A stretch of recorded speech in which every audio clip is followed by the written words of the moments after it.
rahmat dan nikmatnya di hari yang cerah ini kita masih dapat berkumpul di sekolah kita dalam rangka melaksanakan tugas rutin kita. Selawat beriring salam kita mohonkan kepada Allah buat junjungan kita Nabi Muhammad Sallallahu Alaihi Wasallam. Bapak Ibu, pada hari ini kita kembali melihat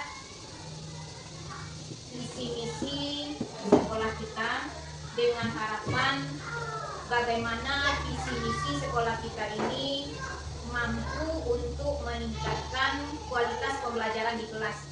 Jadi ujung-ujungnya dengan visi yang kita buat bersama, kemudian kita realisasikan lewat misi, tujuan akhirnya adalah peningkatan kualitas pembelajaran yang sesuai dengan rapor pendidikan kita masih perlu kita benahi. Untuk itu, sebelum kita sampai kepada tujuan akhir kita, peningkatan kualitas pembelajaran, tentu kita melihat kembali sejauh mana visi misi yang telah dirumuskan ini kita tuangkan dalam kurikulum satuan pendidikan kita dapat menunjang sampai ke peningkatan kualitas pembelajaran kita. Baik, kita lihat visi UPT SD 22 Panyalayan. Visi UPT SD 22 Panyalayan yaitu terwujudnya peserta didik sebagai pembelajar sepanjang hayat yang beriman dan bertakwa kepada Tuhan Yang Maha Esa, berkarakter inovatif dan berprestasi. Jadi ada 6 kata kunci. Kata kuncinya pembelajar seumur hidup. Yang pertama tadi peserta didik, kurangnya.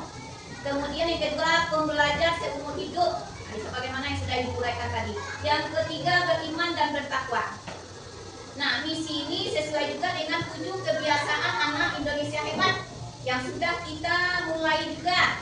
Nah, yang pertama cepat bangun tidurnya, beribadah, itu beriman dan bertakwa kepada Tuhan Yang Maha Esa. Nah, wujudnya di dalam proses sekolah kita melaksanakan baca Al-Quran sebelum PBM, kemudian melaksanakan sholat duha, kemudian sholat zuhur berjamaah, kegiatan takbir, yang semuanya itu adalah dalam rangka meningkatkan iman dan takwa. Yang ketiga, karakter yang kuat. Karakter yang kuat ini yang penting sekali. Sekarang tidak dimana-mana beda peserta didik kita.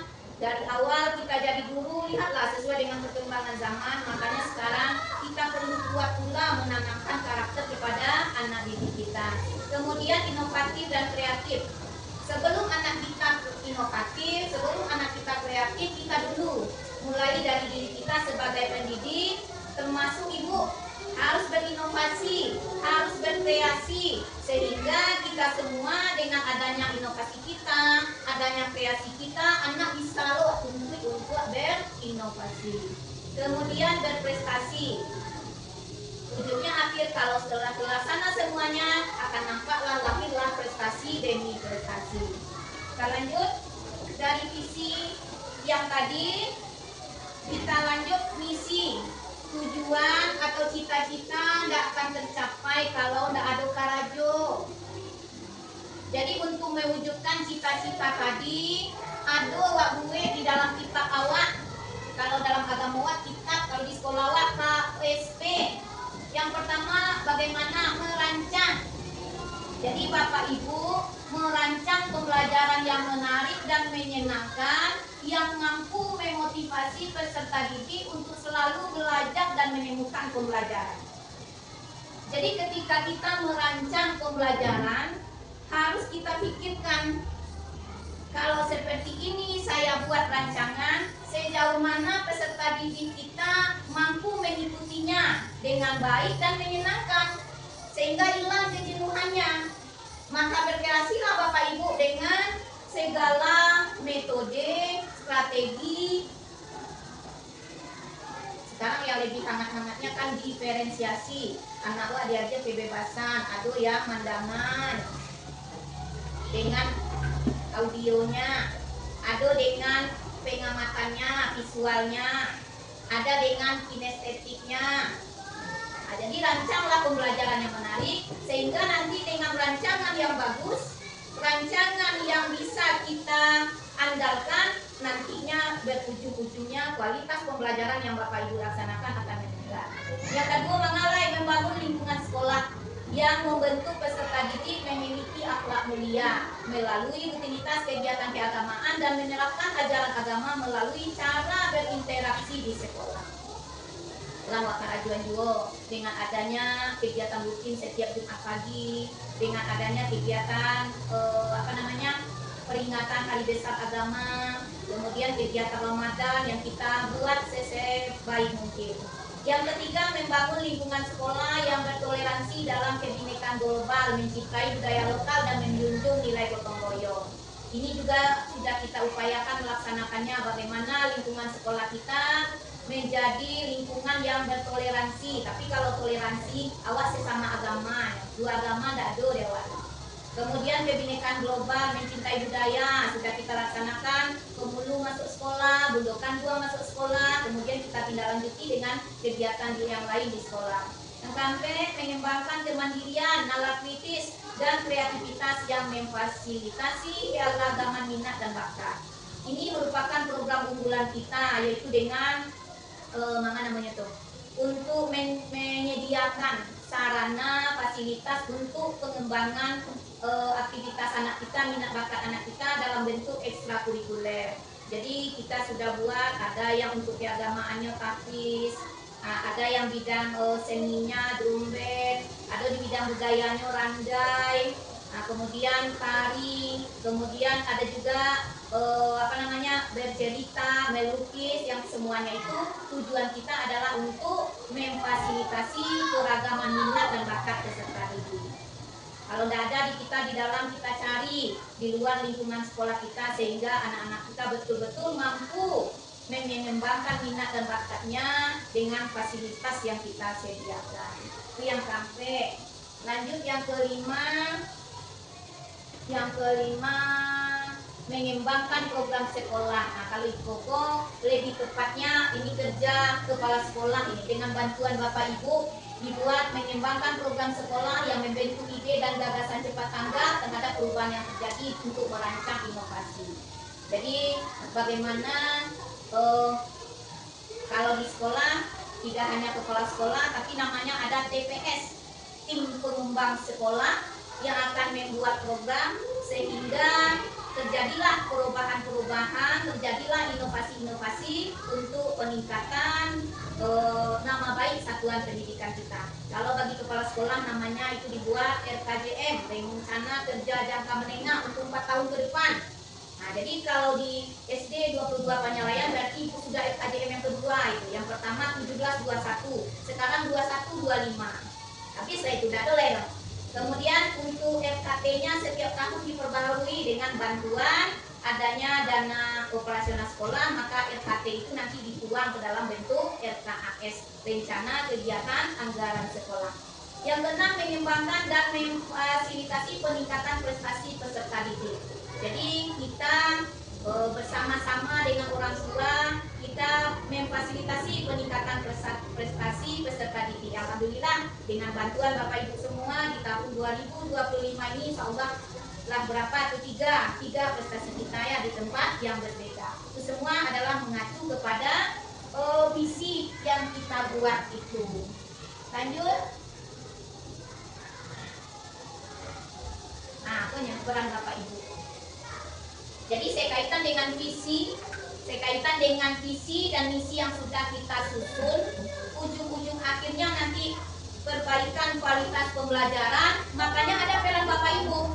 Yang pertama, mengawal. Jadi yang pertama yang kita lakukan adalah analisis kurikulum. Nah, ini sudah kita laksanakan dengan lahirnya ada TP, ada ATP. Nah, itu tuh. Dari CP yang dilahirkan atau dikeluarkan oleh pemerintah, kita turunkan kepada TP, kemudian kita susun menjadi ATP. Nah, itu yang analisa kurikulum.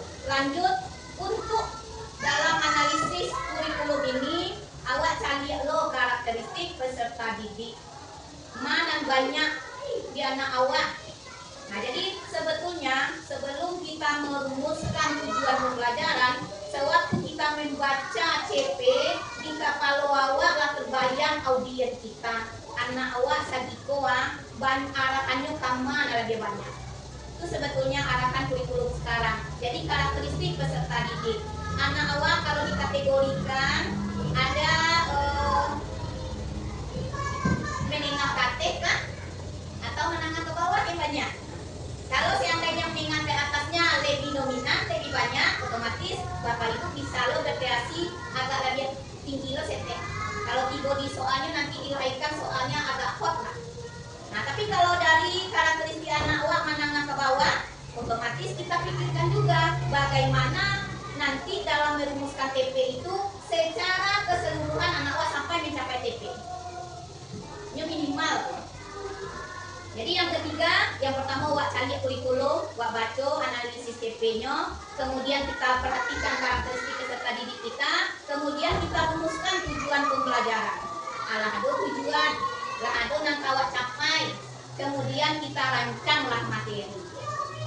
Dalam perumusan materi inilah Bapak Ibu melihat sejauh mana kedalaman materi itu bisa untuk anak sesuai lokasi awak. Kalau dia hanya baru mengenal, awak tak untuk itu anak kau memahami, dia mengenal baru. Contoh di kelas 1 misalnya, mengenal bangun datar misalkan. Kemudian bangun datar yang sederhana itu dia kenal nanti bisa dibuat gabungan menjadi satu bangun. Kemudian apalagi kalau setelah ada materinya tentu rumuskan strategi pembelajaran. Di situ tadi yang Ibu sampaikan di awal tadi kait mengenai strategi pembelajaran ini gunakanlah media sebaik mungkin sehingga semua anak dapat belajar semaksimal mungkin.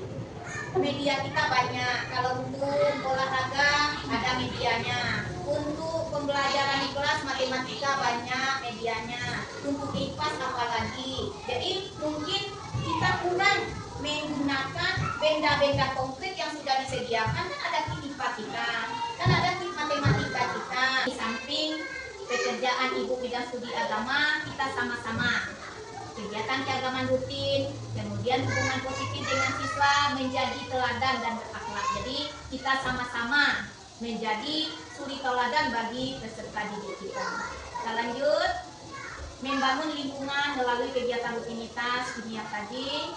Sambungannya ada kegiatan keagamaan tematik, guru merancang kegiatan keagamaan seperti pesantren kilat, bakti sosial meningkatkan atau suatu saat ya bisa di dalam kegiatan Ramadan mungkin ikut paling main kegiatan keagamaan.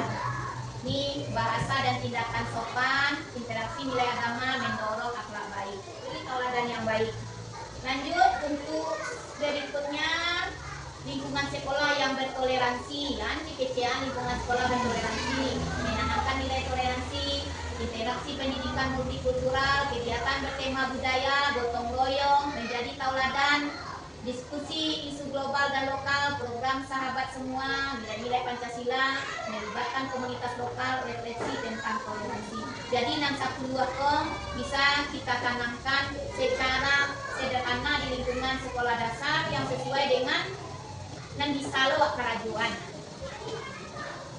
Itu mungkin bisa kita program sahabat semua. Itu artinya tuh program sahabat semua. Kita lanjut. Kemandirian dan kreativitas. Ini yang harus kita laksanakan dalam proses pembelajaran. Artinya, sewaktu Bapak Ibu merancang pembelajaran, di dalam schedule rancangannya atau kegiatan itu nampak ada kemandirian dan kreativitas siswa. 10. Yang pertama mana? Pembelajaran berpusat pada peserta didik. Artinya seluruh anak satu dalam proses pembelajaran. Kalau satu alamnya itu baga dencak, jadi dalam pembelajaran baga dencak itu nalancak. Nah kemudian tugas yang menantang, artinya dia tugas tantang untuk baga ajo. Contoh kita tantangan kita sekarang. Lanjut program sekolah inovatif pendidikan tadi. Jadi adanya membangun budaya adaptif. Artinya ada penyesuaian budaya. Artinya budaya kita di sini apa? Di dalam sekolah kita yang lingkungannya terletak di Jorong Pincuran Tinggi, apa budaya masyarakat di situ yang sudah biasa. Nah, jadi kita lakukan penyesuaian, adaptasi budaya setempat. Kalau misalkan ada budaya meninggal, jamuan menjamuan. Kalau penduri suka jalan menjalan, kemudian apalagi misalkan ada katampukannya, ada bakaga umumnya mungkin. Nah, jadi awal aduan kita di sekolah kita ini artinya ada penyesuaiannya, ada kegiatan itu di masyarakat. Nah, awak menyokong itu maksudnya. Kemudian inovasi sekolah. Jadi setiap kali tahun ke tahun ada peningkatan, ada perubahan di sekolah kita. Pelatihan dan workshop sudah biasa kita lakukan, monitoring dan evaluasi. Jadi seluruh kegiatan yang sudah terlaksana dimonitoring, kemudian dievaluasi sejauh mana tingkat keberhasilannya dan sejauh mana pula kegagalannya, dan bagaimana kita untuk melanjutkannya agar lebih berhasil lagi, yaitu maksudnya monitoring dan evaluasi. Kemudian pengembangan prestasi peserta didik. Kita tidak mungkin menuntut prestasi, kita ikuti lomba yang dilaksanakan oleh satuan pendidikan, tapi anak dakwah bina. Jadi mustahil. Jadi prestasi ini datangnya ketika langkah-langkah ini sudah kita laksanakan. Kita identifikasi minat dan bakat. Di sanalah adanya pemilihan siswa. Kalau untuk kurangnya bu, kalau untuk kurangnya, itu identifikasi. Kita kotak-kotakan, kita kelompok-kelompokkan anak kita. Kemudian kita lakukan program pengembangan minat lewat ekskul yang sudah kita laksanakan. Itu yang mana libarana si A memberi masukan si B betul itu loh, jadinya salib. Kemudian workshop untuk orang tua. Jadi mungkin workshop untuk orang tua ini lebih luasnya kegiatannya batu-batu awak kumpulkan orang tua, kita bekali orang tua kita. Kalau anak awak melakukan kegiatan pengembangan ini, peran orang tua seperti ini, mungkin itu nama awak dalam bentuk workshop, tapi dalam bentuk sosialisasi sederhana rasanya sudah kita laksanakan, sudah sampaikan kepada anak kita, kepada orang tua kegiatan kami di sekolah ini. Nah, dalam itu bentuknya, kemudian dilaksanakan kegiatannya sebelum jam TPA misalkan. Jadi itu sudah dalam bentuk workshopnya belum, yang kudu mana orang gaibah itu yang mungkin yang belum. Kemudian terakhir evaluasi berkala. Jadi seluruh kegiatan itu tetap terakhir dengan refleksi dan evaluasi. Barangkali itu